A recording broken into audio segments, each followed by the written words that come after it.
जय श्री राधे कृष्ण दोस्तों। मैं पल्लवी सिंह आपका फिर से स्वागत करती हूँ अपने YouTube channel youth family community में। आज का वीडियो बहुत ही खास होने वाला है। आज हम इस वीडियो में जानेंगे जितिया व्रत माताओं का ऐसा उपवास है जो संतान की लंबी उम्र और सुरक्षा के लिए किया जाता है। लेकिन यह व्रत पितृपक्ष में ही क्यों किया जाता है, या हम कह सकते हैं कि यह व्रत पितृपक्ष में ही क्यों आता है। इसकी कथा और रहस्य जानकर आप भी दंग रह जाओगे। तो आइए हम जानते हैं इसके पीछे का रहस्य। जितिया व्रत, जिसे जीवित पुत्रिका व्रत भी कहा जाता है, यह बिहार, झारखंड, उत्तर प्रदेश और नेपाल के कुछ हिस्सों में बड़े श्रद्धा भाव से किया जाता है। यह व्रत माताएं अपने बच्चों की लंबी उम्र और अच्छे स्वास्थ्य के लिए रखती हैं।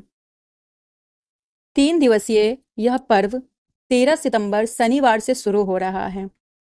13 सितंबर को नहाय खाए है, जिसमें महिलाएं सात्विक भोजन करती हैं। उसमें मरवा का रोटी, नोनी का साग, तरुई की सब्जी, चावल, दाल ये खाती हैं। और अगले दिन 14 सितंबर को हमारे जितिया का व्रत है, जिसमें महिलाएं 24 घंटे बिना अन्न और जल के रहती हैं। जितिया व्रत पारण अगले दिन 15 सितंबर सोमवार को सुबह 5:34 पर नवमी तिथि का सूर्योदय होने के बाद पूजा करें, सूर्य को अर्घ्य देकर उसके बाद पारण करें। अगर आप पहली बार यह व्रत कर रही हैं तो इस साल मलमास नहीं है, इसलिए आप पहली बार जितिया व्रत उठा सकती हैं। अब आगे जानते हैं कि पितृपक्ष में ही क्यों किया जाता है यह व्रत।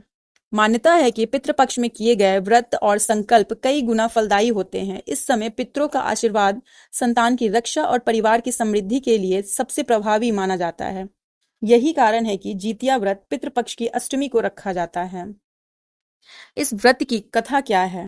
पुराणों के अनुसार प्राचीन समय में गंधर्व के राजकुमार जीमूत वाहन से जुड़ी है। वृद्धावस्था में जीमूत वाहन जी के पिताजी अपना सारा राजपाट जीमूत को सौंपकर वन प्रस्थान आश्रम चले जाते हैं। लेकिन जीमूत की राजा बनने में कोई दिलचस्पी नहीं थी। ऐसे में वो अपने साम्राज्य को अपने भाई को देकर अपने पिता की सेवा करने के लिए जंगल चले जाते हैं। जंगल में माल्यवती नाम की एक राजकन्या से उनका विवाह हो जाता है। एक दिन जंगल में जीमूत वाहन को एक बूढ़ी महिला रोती नजर आती है। जीमूत पूछते हैं, आप क्यों रो रही हैं? रोने का कारण पूछते हैं। तभी वो महिला बताती है कि मैं नागवंश की स्त्री हूँ और मेरा एक ही बेटा है, जिसके बिना अपने जीवन की कल्पना भी नहीं कर सकती हूँ। नागों ने पक्षियों के राजा गरुड़ को रोजाना भोजन के लिए नाग सौंपने की प्रतिज्ञा दे रखी है। रोजाना दिए जाने वाले बलि के क्रम में आज मेरे बेटे शंखचूड़ की बारी है। तब जीमूत वाहन ने महिला को कहा कि आप घबराइए मत, मैं आपके बेटे की अवश्य रक्षा करूंगा। आज उसकी जगह पर मैं खुद की बलि देने जाऊंगा। इसके बाद जीमूत वाहन ने शंखचूड़ से लाल कपड़ा लिया, बलि देने के लिए शिला पर लेट गए। इसके बाद जब गरुड़ आए तो वो लाल ढके कपड़े में जीमूत वाहन को दबाकर पहाड़ की चोटी पर ले गए। अपनी चोंच में दबे जीव को रोता देखकर गरुड़ हैरान हो गए।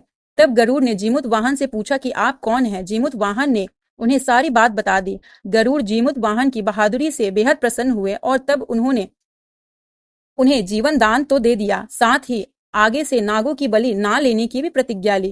कहते हैं इसी के बाद से बेटे की रक्षा के लिए जीमूत वाहन की पूजा करने की परंपरा शुरू हुई। मैं आशा करती हूँ कि आपको हमारा आज का यह वीडियो पसंद आया होगा। अगर वीडियो पसंद आया है तो वीडियो को लाइक करें, शेयर करें। अभी तक आपने हमारे चैनल को सब्सक्राइब नहीं किया है तो चैनल को सब्सक्राइब जरूर करें। आपका कमेंट हमारे लिए बहुत मूल्यवान है, तो कमेंट में हैप्पी जितिया जरूर लिखे। जय श्री राधे कृष्ण। आप सभी का दिन शुभ हो। आप सभी को जितिया की हार्दिक शुभकामनाएं।